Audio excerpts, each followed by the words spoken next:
Hello दोस्तों, हम लोग पिछले लेक्चर में प्रोजेक्शन के विषय में बात किए थे। उसी के ऊपर आज हम एक एग्जांपल कर रहे हैं ताकि आपकी कंसेप्ट क्रिस्टल क्लियर हो जाए। चलिए देखिए, क्वेश्चन अपना है what is the component of 3i + 4j along i + j। तो कह रहा है कि 3i + 4j का कंपोनेंट बताइए आप किधर i + j वेक्टर के डायरेक्शन में। ठीक है, तो मैंने बोला था आप एक वेक्टर a मान लो, यही तो किया था हमने, और a वेक्टर के कौन सा हो जाएगा। तो देखिए what is the component of 3i + 4j, इसका कंपोनेंट निकल लेना है। तो इसे हम लोग क्या बना देंगे, वेक्टर b। ठीक है, मैंने वेक्टर b बना दिया और मान लिया कितना है ये 3i + 4j, और वेक्टर a कितना हो गया i + j। ठीक है, हमने कल बताया था कंपोनेंट अगर लेना होगा वेक्टर b का ऑन वेक्टर a तो क्या करते हैं, b से परपेंडिकुलर ड्रॉ कर देते हैं। याद करिए, हमने इसे पॉइंट m नाम दिया था, इसे n दिया था, इसे o दिया था, और ये अपना कंपोनेंट आ गया था कितना on, किसका, वेक्टर b का। तो b, और अगर एंगल यहाँ पे थीटा है तो कितना हो जाएगा b cos थीटा, था कि नहीं। तो ये b cos थीटा क्या है, कंपोनेंट, या एक्चुअली में बोला जाए इसको तो projection of vector b on vector a कितना है b cos थीटा। तो हमसे तो यही पूछा है 3i + 4j का कंपोनेंट बताइए i + j वेक्टर के अलोंग, है ना। ठीक है, तो क्या हो जाएगा, यहाँ से अगर पूछा जाए हमसे आंसर में तो क्या लिखोगे, कंपोनेंट, या इसी को अगर बोला जाए, या याद रखिए कंपोनेंट भी वर्ड यूज कर सकता है, इसलिए हम यहाँ भी आपको इस वर्ड के साथ सॉल्व कर रहे हैं ताकि आपको ये दिमाग में रहे। कंपोनेंट ऑफ, कंपोनेंट, और इसे क्या बोल सकते हैं, projection of vector be on vector A. ठीक है, तो याद कीजिए मैंने बोला था जिसका भी प्रोजेक्शन निकालना होगा उस वेक्टर का को एज इट इज लिख दो, और उसके साथ डॉट लेना होगा किसका, किसका, जिधर आप प्रोजेक्शन निकाल रहे हो, जिधर आप प्रोजेक्शन निकाल रहे हो कितना a कैप। अगर ये पता करना हो कि रिजल्ट कैसे आएगा तो आपको पता है ना कि projection of b on a यही है b cos थीटा। तो आप क्या लिख सकते हैं b, और cos थीटा को आप क्या लिख सकते हैं, आपको पता है vector a dot vector b क्या होता है ab cos थीटा। सारा चीज़ें हमने समझा रखा है, फिर भी कोई बंदा नया अगर इस वीडियो को देख रहा हो तो उसे दिक्कत ना है, तो उनसे बात मुझे यही कहना है कि प्लीज़ आप जाइए पिछला वीडियो देखिए, आपको सब कुछ समझ में आ जाएगा। तो cos थीटा कितना होगा a dot b equal upon A B. तो आप क्या लिख सकते हैं a dot vector b upon A B. तो ये b गया ना, समझ रहे हैं। तो क्या बचा वेक्टर a अपॉन a, हम क्या इसे बना दें a cap dot vector b। तो आप ऐसे लिखिए या पहले लिख लीजिए vector b dot a cap. ठीक है, आप समझ गए, मैंने यहाँ पे पूरी एक्सप्लेनेशन भी आपको कर दी। वेक्टर b क्या है सर, वेक्टर b क्या है, यहाँ पे है 3i + 4j, 3i + 4j, और इसके साथ क्या करना है, डॉट करना है unit vector of vector a। तो क्या हो जाएगा, यूनिट वेक्टर कैसे लिखते हैं, जो वेक्टर है उसे लिखो अपॉन उसका मैग्नीट्यूड। ठीक है, आइए अगले पेज पे बात करते हैं हम लोग। ठीक है, ठीक है, यहाँ से इसको हटाते ही हैं, रूल आप समझ गए, और इसका कैलकुलेशन अगले पेज पे ही कर लेते हैं हम लोग। ठीक है, चलिए, तो आप क्या बोलोगे सर कि vector b dot a cap करना है। तो वेक्टर b कितना है 3i कैप + 4j कैप, और डॉट कितना करना है, यूनिट वेक्टर लिखना है a कैप है, मतलब वेक्टर a का यूनिट वेक्टर लिखना है। तो क्या करोगे, जो वेक्टर है उसे लिखो, मतलब वेक्टर a लिखो और उसके मैग्नीट्यूड से डिवाइड कर दो, हो गया यूनिट वेक्टर। तो इसे लिख लेते हैं 3i कैप + 4j कैप, और वेक्टर a कितना है, आप देखिए वेक्टर a कितना है i कैप + j कैप, है ना, कितना है i कैप + j कैप। तो आप क्या लिखोगे i cap + j cap, upon इसका मैग्नीट्यूड, तो मैग्नीट्यूड कितना हो जाएगा, मैग्नीट्यूड ऑफ वेक्टर ए कितना हो जाएगा, square root of 1 square plus 1 square, पता है ना, x component square plus y component square, है ना। तो कितना हो जाएगा, square root of 1 square plus कितना हो जाएगा 1 प्लस 1 स्क्वायर कितना हो जाएगा 1, तो आप ऐड करोगे तो कितना हो जाएगा 1 प्लस 1 स्क्वायर रूट ऑफ 2, तो आप क्या लिखोगे स्क्वायर रूट ऑफ 2, ठीक है। और इसके बीच में क्या है, डॉट प्रोडक्ट। आपको बताया गया है, नहीं बताया हूँ, सॉरी बच्चों, मैंने एक्सप्लेन नहीं किया है, आज इन चीज़ को मैं एक्सप्लेन करूँगा। अभी जो बोल रहा हूँ उसे आप मान लो। देखो, जब भी हमें दो वेक्टर का डॉट प्रोडक्ट करना हो, जब 2D या 3D के कंपोनेंट के फॉर्म में लिखा हुआ हो, तो आप क्या करोगे, आई कैप को आई कैप से प्रोडक्ट करोगे, जे कैप को जे कैप के साथ प्रोडक्ट करोगे, ठीक है। तो 3 × 1 कितना हो जाएगा 3 प्लस 4 × 1 कितना हो जाएगा 4 अपॉन रूट 2, समझ रहे हैं।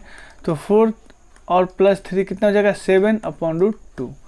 तो ये हमारा आ गया क्या, वेक्टर बी का कंपोनेंट ऑन वेक्टर ए, ठीक है। तो ये अपना मैग्नीट्यूड फॉर्म में है। अगर कोई वेक्टर के फॉर्म में बोल दे, याद करो कल मैंने बताया था ON वेक्टर, अगर कोई हमसे पूछ दे, ON का मैग्नीट्यूड पता चल गया 7 अपॉन रूट 2, अगर इसे वेक्टर के फॉर्म में कोई पूछ दे तो क्या करोगे सर, बता सकते हैं, कैसे बता सकते हैं सर, हमें पता चल गया है मैग्नीट्यूड, हमें पता चल गया है सर ON वेक्टर अगर लिखना है तो वेक्टर लिखने के लिए आप ही तो बोले थे, पहले क्या करो मैग्नीट्यूड लिखो और जो वेक्टर लिख रहे हो उसी के डायरेक्शन में यूनिट वेक्टर, तो ON के डायरेक्शन में कौन सा है वेक्टर, वेक्टर ए है, उसका यूनिट वेक्टर ले लो आप, है ना।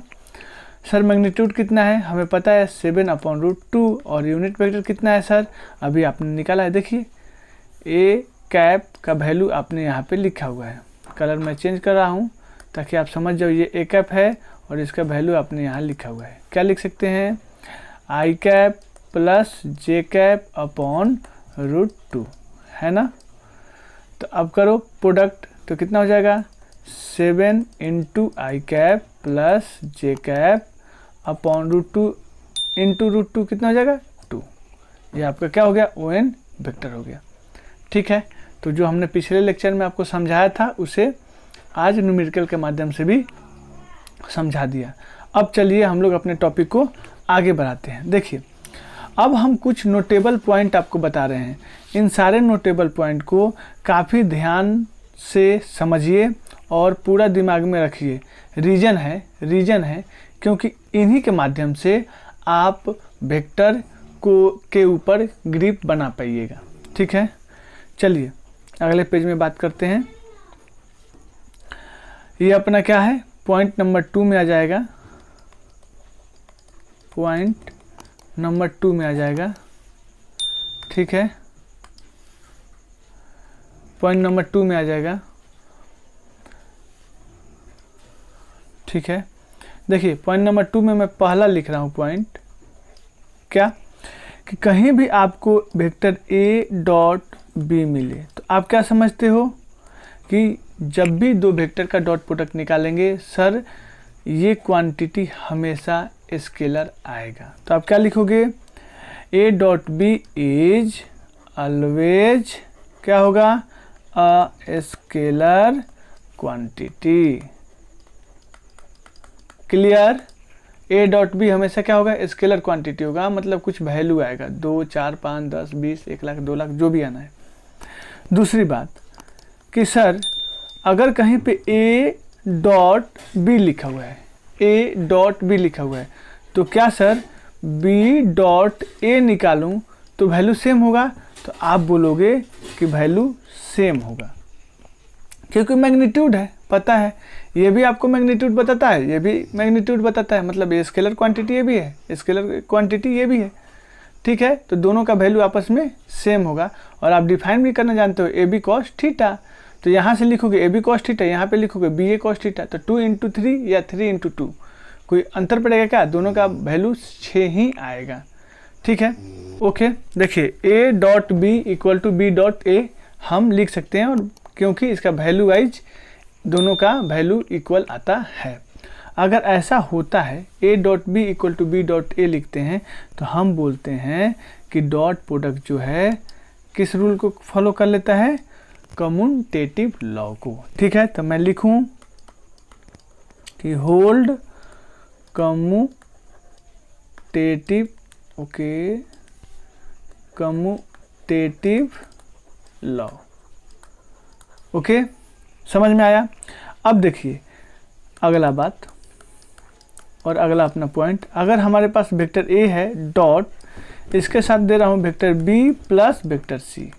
ओके, तो आप क्या करोगे सर, ऑर्डर को सेम रखो, ए डॉट, इसके साथ कलर मैं चेंज करूँ ताकि आप समझ पाओ, ए डॉट लोगे बी, ए डॉट बी, अब प्लस साइन है तो आप दो प्लस, और फिर ए का लो डॉट प्रोडक्ट किसके साथ, सी के साथ। ठीक है, ए डॉट सी। एक्चुअली में अगर आप यहाँ पे ऑर्डर आगे पीछे भी कर देते हो, मतलब बी डॉट ए लिख दो या सी डॉट ए लिख दो, तो भी ये वैल्यू सेम ही आएगा। ठीक है, लेकिन मैं आपको ऑर्डर का इसलिए ध्यान रखने के लिए बोल रहा हूँ कि यहाँ पे अगर आप ऑर्डर वाइज लिखते हो तो क्रॉस प्रोडक्ट में भी अगर ऑर्डर वाइज काम करते हो तो गलत नहीं होगा। वहाँ पे क्रॉस प्रोडक्ट में देखेंगे अगला topic, cross product of two vector. लेकिन अगर वहाँ पे ऑर्डर आप चेंज कर दोगे तो पूरी क्वांटिटी चेंज हो जाएगी, वैल्यू उसका चेंज हो जाएगा, मीनिंग उसका कुछ दूसरा हो जाएगा।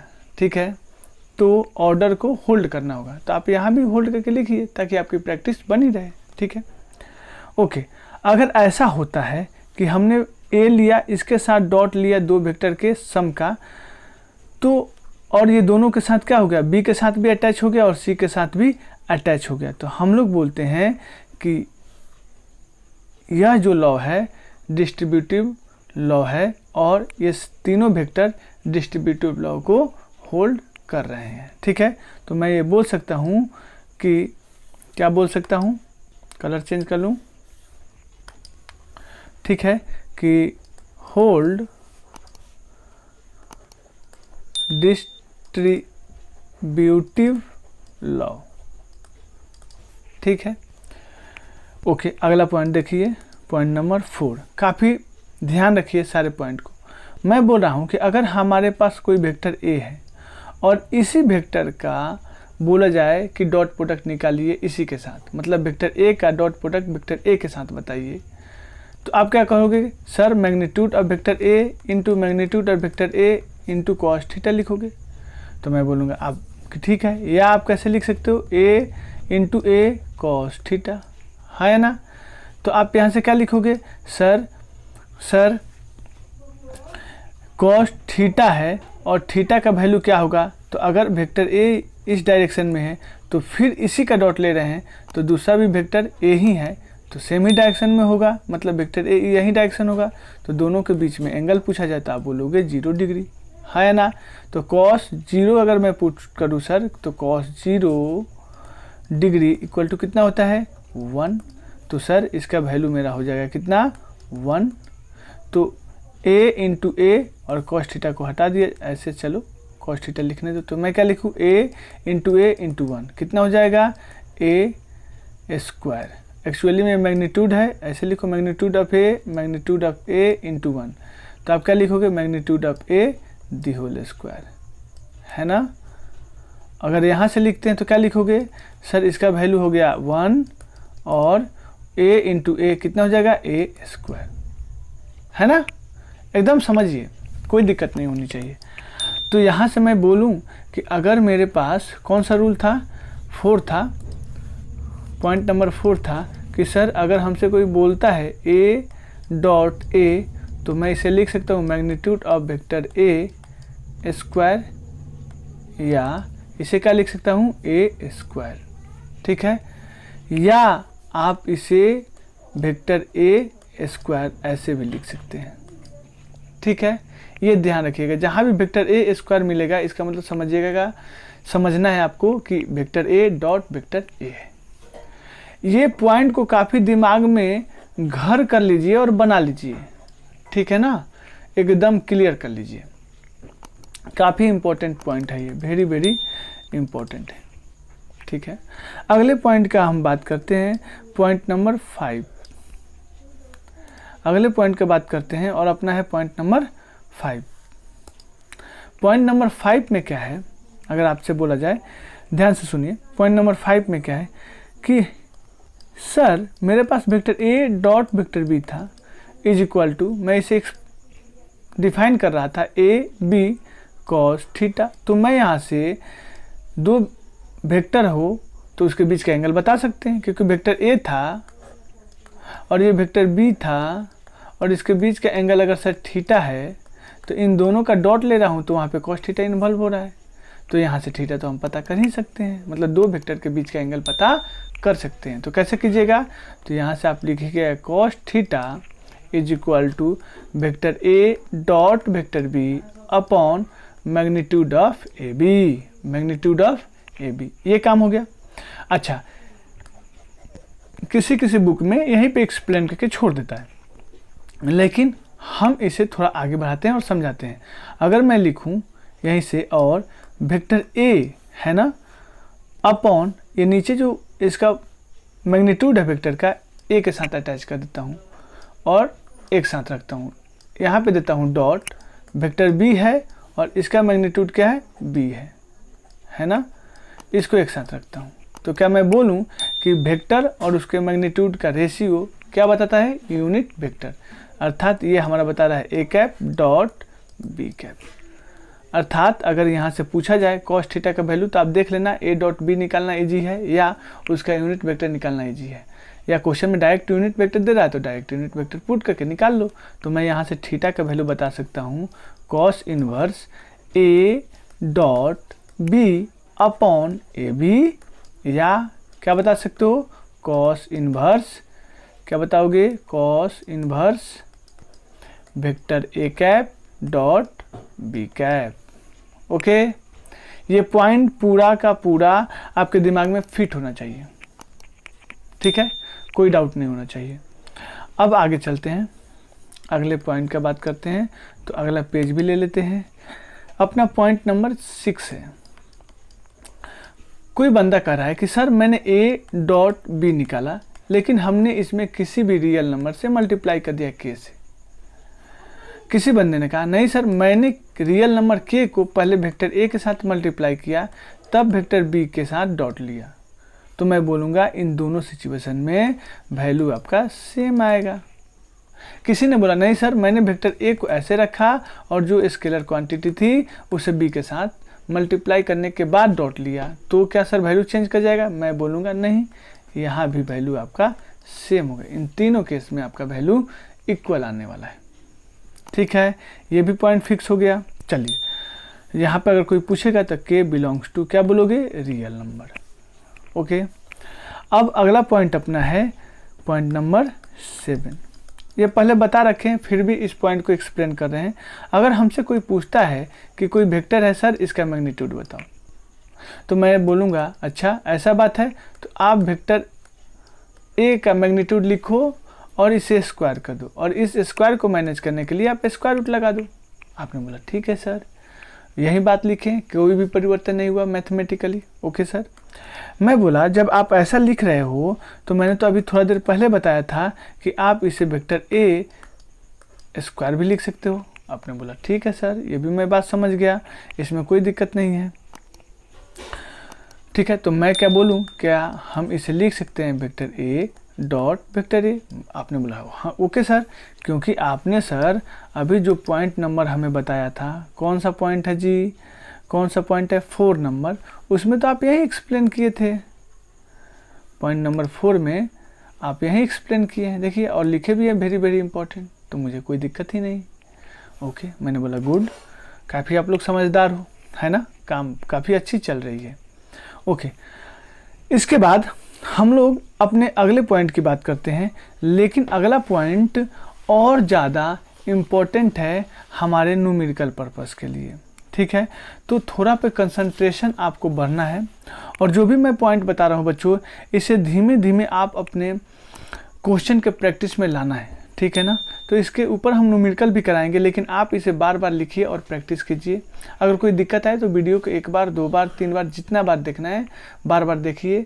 अगर उससे भी अगर संतुष्टि नहीं होती है तो आप हमसे कांटेक्ट कर सकते हैं, वहाँ पे नंबर दिया गया है, ठीक है। ओके, अब देखिए अगला पॉइंट 7 हो गया। अगला पॉइंट हम लिख रहे हैं कितना, 8। ठीक है, यहाँ पे देखिए, अगर पता है सर कि ये मेरा x एक्सिस है, ये मेरा y एक्सिस है सर, और ये मेरा z एक्सिस है, मैं मान रहा हूँ ऐसे, या आप इसे x बना लो, इसे y बना लो, इसे z बना लो, उसमें कोई दिक्कत नहीं। तो सर x एक्सिस की तरफ यूनिट वेक्टर i कैप होता है, पता है। y एक्सिस की तरफ j कैप होता है, ये भी पता है। और z एक्सिस की तरफ सर k कैप होता है। मैंने बोला हाँ होता है, कोई दिक्कत नहीं। तो किसी ने पूछा सर आप मुझे ये बात बताओ कि मुझसे कोई पूछे i cap dot i cap का वैल्यू क्या होगा। मैं बोला कोई दिक्कत नहीं, आप लिखो ना magnitude of I cap into magnitude of I cap into cos. अब पता है आई कैप है, मतलब दूसरा वेक्टर भी एक्स एक्सिस की तरफ ही होगा, तभी तो आई कैप बनेगा। तो यहाँ भी एंगल कितना हो जाएगा, 0 डिग्री। अभी तो कुछ समय पहले समझाया, थीटा कितना हो जाएगा, 0 डिग्री। बोले आपने ठीक है सर, मतलब यहाँ पे रखो कॉस 0 डिग्री। तो मैं पूछूँ कॉस 0 का वैल्यू कितना होगा, तो आप बोलोगे सर 1 होगा, 1 होगा। मैग्नीट्यूड ऑफ यूनिट वेक्टर पूछा जाए तो 1 ही होगा, क्योंकि यूनिट वेक्टर का डिफिनीशन ही होता है कि मैग्नीट्यूड 1 होना चाहिए। तो इसका भी सर मैग्नीट्यूड 1 है, इसका भी मैग्नीट्यूड 1 है, तो 1 into 1 into 1 is equal to कितना हो जाएगा, 1 है कि नहीं जी। तो मैं 8 पॉइंट में क्या बोल दूं कि अगर आपसे कोई पूछता है आई कैप डॉट आई कैप, या वैसे ही जैसे हमने एक्सप्लेन किया यहाँ भी कर सकते हैं, j cap dot j cap equal to k cap dot k cap, और इन तीनों का वैल्यू 1 के इक्वल होगा। बोलिए, तो 8 नंबर पॉइंट काफ़ी इजी था। हमें समझ में आ रहा है कि आप सभी को अच्छी तरीक़ा से हम समझाने की कोशिश कर रहे हैं और आप अच्छे से समझ भी पा रहे हैं। चलिए अब हम लोग बात करते हैं पॉइंट नंबर कितना था, ये 8 था, पॉइंट नंबर 9 का। ठीक है, देखिए पॉइंट नंबर 9 में यहाँ भी आपको समझने में कोई दिक्कत नहीं है। देखिए अभी हमने जो लिया था एक्स एक्सिस, यहाँ पे लिया था वाई एक्सिस, और यहाँ हमने लिया था जेड एक्सिस। मैं पूछूं कि एक्स एक्सिस और वाई एक्सिस के बीच में कितना एंगल है, आप बोलोगे सर 90 डिग्री। मैं पूछूं वाई एक्सिस और जेड एक्सिस के बीच में एंगल कितना है, तो भी बोलोगे 90 डिग्री। पता है ना, जेड एक्सिस जस्ट आपके प्लेन के परपेंडिकुलर है बाहर की तरफ, समझ में आ रहा है ना। ओके, अब मैं पूछूं एक्स एक्सिस और वाई एक्सिस के बीच में एंगल कितना है, तो आप बोलोगे 90 डिग्री, है ना, कोई दिक्कत नहीं। सर एक्स एक्सिस की तरफ यूनिट वेक्टर आई कैप, वाई की तरफ जे कैप, और जेड एक्सिस की तरफ के कैप है। आप बोला सर आप सब बता रखे हो, फिर ऐसा क्यों कर रहे हो। मैं इसलिए कर रहा हूँ कि मैं यहाँ पे एक रिजल्ट बताना चाह रहा हूँ आपको कि आई कैप डॉट, अब आई कैप नहीं जे कैप पूछा जाए, आई कैप डॉट जे कैप, तो आप इसे कैसे लिखोगे sir, magnitude of I cap dot magnitude of J cap into cos theta, और सर यहाँ पे थीटा कितना है 90 डिग्री, और कॉस 90 का वैल्यू सर कितना हो जाता है 0, और 0 into anything is equal to कितना हो जाएगा 0। हाँ या ना, आई कैप का वैल्यू मैग्नीट्यूड वाई देखोगे 1, जे कैप का मैग्नीट्यूड देखोगे 1, तो 1 इंटू 0 इक्वल टू क्या हो जाएगा 0।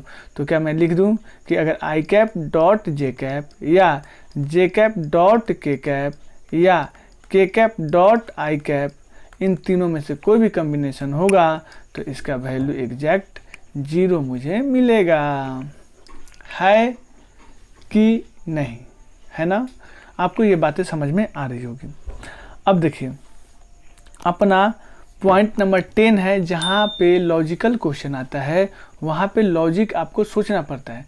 तो मेरी कोशिश है कि आप लॉजिक हमारे माध्यम से बनाएं और मैं उस लॉजिक को आपके सामने रखूं, ताकि क्वेश्चन जब मिले तो आपको किसी भी प्रकार का दिक्कत नहीं है। सर लॉजिक है क्या, मैं बोल रहा हूँ लॉजिक ये 10 पॉइंट में क्या है सर।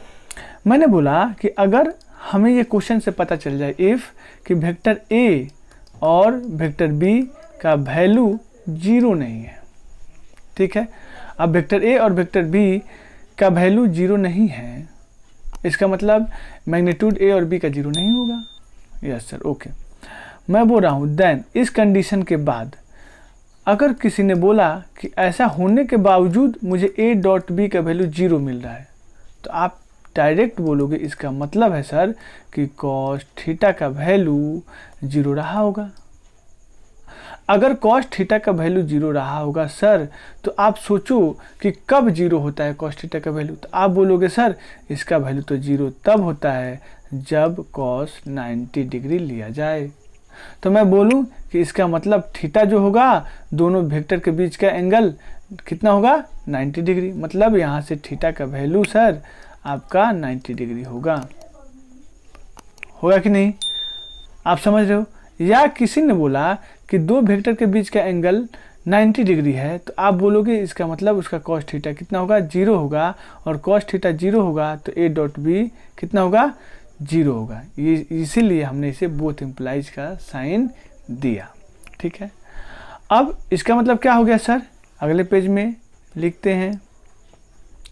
इसका मतलब क्या हो गया सर, इसका मतलब ये हुआ दैट इज कि vector A and vector B are perpendicular to each other. Vector A और वेक्टर बी एक दूसरे के ऊपर परपेंडिकुलर फॉर्म में है। मतलब अगर वेक्टर ए यहाँ है तो वेक्टर बी इसी के ऊपर होगा, वेक्टर बी इसी के ऊपर होगा, और दोनों के बीच का एंगल थीटा जो है कितना होगा 90 डिग्री। ठीक है, मजे में हो आप लोग, समझ में भी आ रहा है।